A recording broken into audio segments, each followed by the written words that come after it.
അയപ്പെട വഴിക്കടവില് കാട്ടുപന്നിയെ പിടികൂടാൻ ഒരുക്കിയ വൈദ്യുതി കണിയിൽ പെട്ടിട്ട് ഒരു 10ാം ക്ലാസ് വിദ്യാർത്ഥിയാണ് മരിച്ചിരിക്കുന്നത്.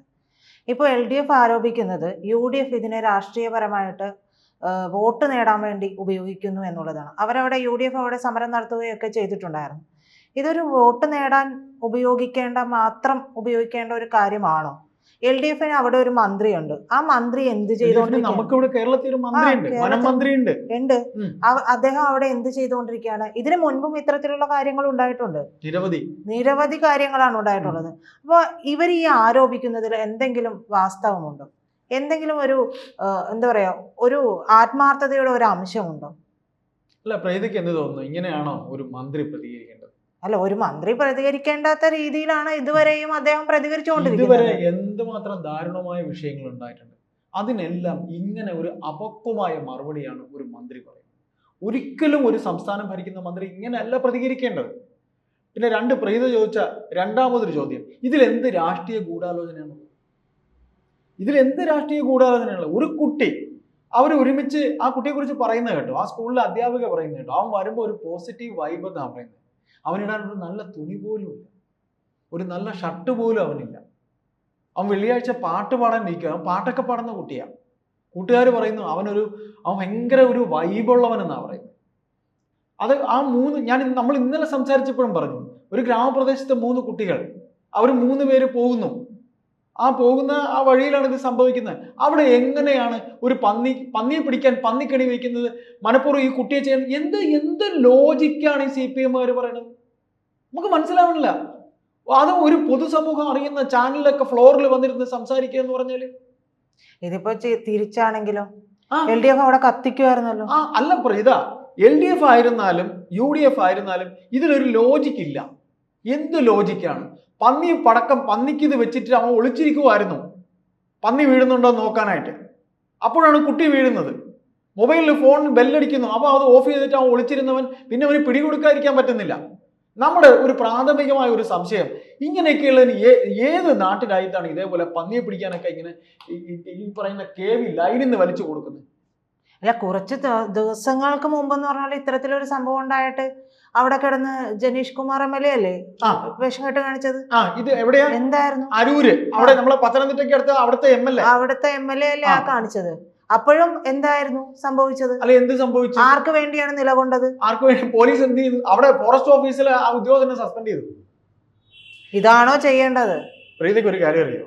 പണ്ടൊക്കെ നാട്ടിൻപുറത്ത് നമ്മുടെ പേഴ്സണൽ ലൈഫായിട്ട് ബന്ധപ്പെട്ട ഒരു സംഗതി പറയാം. ഇത് നമ്മുടെ പോകുന്ന ലൈനിൽ നിന്ന് വലിച്ചു കൊടുത്തതാണ്. പണ്ടൊക്കെ നമ്മുടെയൊക്കെ വീടുകളിൽ ചിലപ്പോൾ കറണ്ട്, എൻ്റെ വീട്ടിലൊക്കെ കറണ്ട് കിട്ടിയതൊക്കെ എൻ്റെ 5ാം ക്ലാസ്സിലാണ് എൻ്റെ വീട്ടിൽ കറണ്ട് കിട്ടിയത്. അതുവരെ ഞങ്ങൾ ചിമ്മിനി വെട്ടത്തിലാണ് പഠിച്ചിട്ടുള്ളത്. അപ്പോൾ ഈ ചിമ്മിനി വെട്ടത്തിൽ പഠിക്കുമ്പോൾ അച്ഛൻ്റെ ചില സുഹൃത്തുക്കളൊക്കെ പറഞ്ഞിട്ടുണ്ട്, അടുത്തൊരു ഇലക്ട്രീഷ്യൻ ഉണ്ട്, ആ ചേട്ടൻ പറഞ്ഞു, അതിൽ നമുക്ക് വലിച്ചു കൊടുക്കാണ്, ഇവിടെ ആരറിയാൻ എന്ന് പറയും.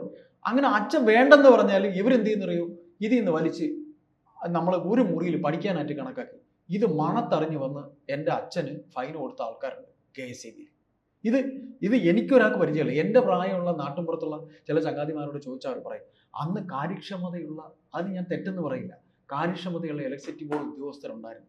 ഇന്ന് ഈ നമ്മൾ മനസ്സിലാക്കാനുള്ള ഒരു സംഗതി, ഫോറസ്റ്റിലെ ഉദ്യോഗസ്ഥരാണ് ഭരിക്കുന്നത്, മന്ത്രിക്ക് ഒരു റോളും ഇല്ല.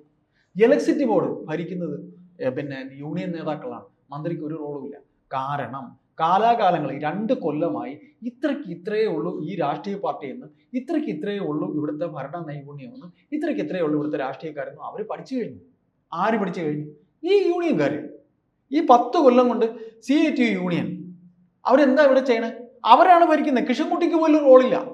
ഇത് നിയമവിരുദ്ധമല്ലേ? ഇങ്ങനെ പന്നിക്കണി ഒരുക്കാൻ, കറണ്ട് വലിക്കാൻ ഇയാളുടെ അച്ഛൻ്റെ വകയാണ് ഇലക്ട്രിസിറ്റി ബോർഡിലെ പോസ്റ്റ്? അല്ലെങ്കിൽ ഈ പോകുന്ന കറണ്ട് അവൻ്റെ അച്ഛൻ പിന്നെ മറ്റേ അവിടെ നിന്ന് കയറ്റി വിട്ടതാണ്, ഈ പറയുന്ന കെണി ഒരുക്കിയവന്റെ? അല്ല, ഇവർക്ക് ഇനി കുട്ടിയെ തിരിച്ചു കൊടുക്കാൻ പറ്റും? പോയ ജീവൻ കിട്ടും. കഷ്ടപ്പെട്ട് ഇതുവരെ വളർത്തിയ കണ്ടോ ആ അച്ഛൻ്റെയും അമ്മയുടെയും ദാരുണമായ മുഖം നിങ്ങൾ കണ്ടോ?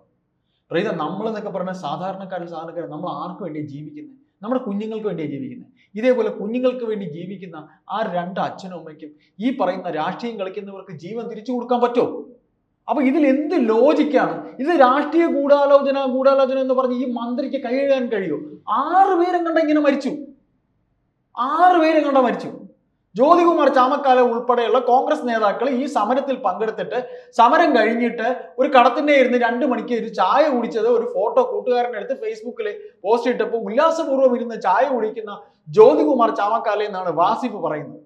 പ്രിയപ്പെട്ട വാസിഫും അല്ലെങ്കിൽ ഈ പറയുന്ന എം സ്വരാജും ഇച്ചിരി ഘനഗാംഭീര്യമുള്ള സ്വരത്തിൽ കടിച്ചാ പൊട്ടാത്ത വാക്ക് പറഞ്ഞാൽ CPM-കാരാണെന്ന് ധരിക്കാനൊന്നും ഞങ്ങൾക്ക് ഇച്ചിരി ബുദ്ധിമുട്ടുണ്ട്. CPM എന്ന് പറയുന്ന പാർട്ടി ഇവരൊക്കെ ജനിക്കുന്നതിന് മുമ്പ് ഈ കേരളത്തിലുണ്ട്.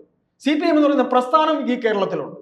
അതിന് ഇഷ്ടപ്പെടുന്ന ഒരു 50 കഴിഞ്ഞവരും 60 കഴിഞ്ഞവരും 70 കഴിഞ്ഞ 80 കഴിഞ്ഞവരും ഉണ്ട്. എവരൊന്നും അല്ല മുഖമുദ്ര. ചാനലിൽ വന്നിരുന്ന ഫ്ലോറിൽ ഇരുന്ന് പറഞ്ഞെന്ന് പറഞ്ഞ് ഇവരൊന്നും CPM-ന്റെ വക്താക്കളായി നമ്മളെ പോലത്തെ കുറെ അനുഭാവികൾ അല്ലെങ്കിൽ ഈ പാർട്ടിയിലെ ചില മൂല്യങ്ങൾ ഇഷ്ടപ്പെടുന്നവർക്ക് ഇച്ചിരി ബുദ്ധിമുട്ടുണ്ട്. എന്തൊക്കെയാണോ വിളിച്ചു പറയണത്? എന്തൊക്കെയാ വിളിച്ചു പറയണത്? ഒരു ഫ്ലോർ കിട്ടിയെന്ന് പറഞ്ഞ് എന്തും പറയണമെന്നുണ്ടോ? അല്ല, ജയിക്കാൻ വേണ്ടി എന്ത് വാദവും പറയാമല്ലോ. വാസിഫൊക്കെ എന്താ ഈ പറയണത്? എന്നിട്ട് എം സ്വരാജ് ഇന്നലെ പറഞ്ഞ വർത്തമാനം എന്താ? ഈ നമ്മളെയൊക്കെ രാഷ്ട്രീയ മുതലെടുപ്പ് ഇപ്പോ പ്രാദേശികമായ ഒരു വിഷയം, ഇനിയിപ്പോ അത് മരണത്തിൽ നിന്ന് മാറ്റിയെടുത്ത ഒരു വിഷയം അവിടെ ഉപതെരഞ്ഞെടുപ്പ് നടക്കുമ്പോൾ ഉണ്ടാകുമ്പോൾ സ്വാഭാവികമായും ഇടപെടും. അവിടുത്തെ മെമ്പർ കോൺഗ്രസ്സുകാരനാണ്. എന്ത് മുട്ടാപ്പോക്കാണ് ഇവന്മാര് പറയണത്? ഇങ്ങനെയാണ് ഓരോന്ന് പറയണത്. ഇത്രയും നാളെ ഈ വിഷയങ്ങൾ ഉണ്ടായിട്ട് പോലും ഈ ഒരു മന്ത്രിയെ മാറ്റാൻ പോലും കണക്ക് കൂട്ടാത്ത മുഖ്യമന്ത്രിയാണ് ഇവിടെ ഉള്ളത്. എന്ത് മന്ത്രിയാണ് ഇയാൾ ഈ പറയുന്ന മനുഷ്യൻ? അവിടെ പോവാൻ ആര് പറഞ്ഞു? അങ്ങനെ ചെയ്തതിന് ഞാൻ അവിടേക്ക് പോകാൻ ആര് പറഞ്ഞു? ഈ ഇതൊക്കെ ഒരു ചോദ്യമാണ്, ഒരു സർക്കാർ ചോദിക്കേണ്ട ചോദ്യമാണ്. സർക്കാർ ചോദിക്കേണ്ട ചോദ്യം. ഒരു മന്ത്രി 80 വയസ്സ് കഴിഞ്ഞ ഒരു മന്ത്രി ബാലിശമായ ചോദ്യങ്ങളാണ് ചോദിക്കുന്നത്. ആ ബാലിശം എന്ന് പറയുന്നത് ആ സീറ്റിൽ ഇരിക്കാനുള്ള ഒരു വ്യഗ്രതയുടേതാണ്. ആ സീറ്റിൽ അതായത് മരണം വരെയും ആ സീറ്റിൽ ഇരിക്കണം എന്നുള്ളതാണ്. മരണം വരെയും ആ സീറ്റിൽ ഇരിക്കണമെങ്കിൽ ഇരുന്നോട്ടെ. പക്ഷെ അത് ജനങ്ങളുടെ ജീവൻ വെച്ച് കളിച്ചിട്ടാവരുത്. ആണ് മുഖ്യമന്ത്രി പിണറായി വിജയൻ അദ്ദേഹത്തിന് തീരെഴുതി കൊടുത്തെങ്കിൽ കൊടുത്തോട്ടെ, അദ്ദേഹത്തിന്റെ ബന്ധു. എന്തുകൊണ്ടാണ് അത്രയേറെ തർക്കം ആ മന്ത്രി കസേരയ്ക്ക് വേണ്ടി വന്നപ്പോഴും മുഖ്യമന്ത്രി എന്തുകൊണ്ട് ഈ മന്ത്രിയെ മതി എന്നുള്ള നിലപാടിലേക്ക് എത്തി? അവിടെ എങ്ങനെ അനുനയ ചർച്ചകൾ നടന്നു? അവിടെ ആരെ ഇല്ലാതെയാക്കി? പ്രീത, ഒരു സംഗതിയുണ്ട്, പ്രീതയ്ക്ക് അറിയാവുന്ന അറിയില്ല. ഒരു വനം ഭൂമി സംരക്ഷകനായ ഒരു വ്യക്തിയെ ഇത് പ്രീത കണ്ടോന്നറിയില്ല. ഇതിനു മുമ്പ് ഞാൻ എടുത്ത ഒരു അഭിമുഖത്തിൽ ആ മനുഷ്യനുമായിട്ട് ഞാൻ സംസാരിച്ചിരുന്നു. ഈ കാട് വെട്ടിത്തെളിച്ച് ഇനി അതിനകത്ത് ചെയ്യാനൊന്നുമില്ല. ഉൾക്കാട്ടിനകത്ത് ഇനി ഒന്നും ചെയ്യാനില്ല, കച്ചവടം ഒന്നും ചെയ്യാനില്ല. അപ്പൊ അതിൻ്റെ എല്ലാ ലാഭവീതം കൃത്യമായി മുഖ്യമന്ത്രി ഉൾപ്പെടെയുള്ള ഇവിടുത്തെ കുറേ ആൾക്കാർക്ക് കിട്ടുന്നുണ്ട്. ഇപ്പൊ കഴിഞ്ഞ ദിവസം അവിടെ സംസാരിക്കാൻ വന്നപ്പോൾ നിലമ്പൂർ അദ്ദേഹം പണ്ട് ഇവിടെ ഒരു വനം മന്ത്രി ഉണ്ടായിരുന്നു, വനം മന്ത്രിയെ നിലമ്പൂർ കാടുകളിൽ സഹായിക്കാൻ ഇവിടെ ഒരാളുണ്ടായിരുന്നു.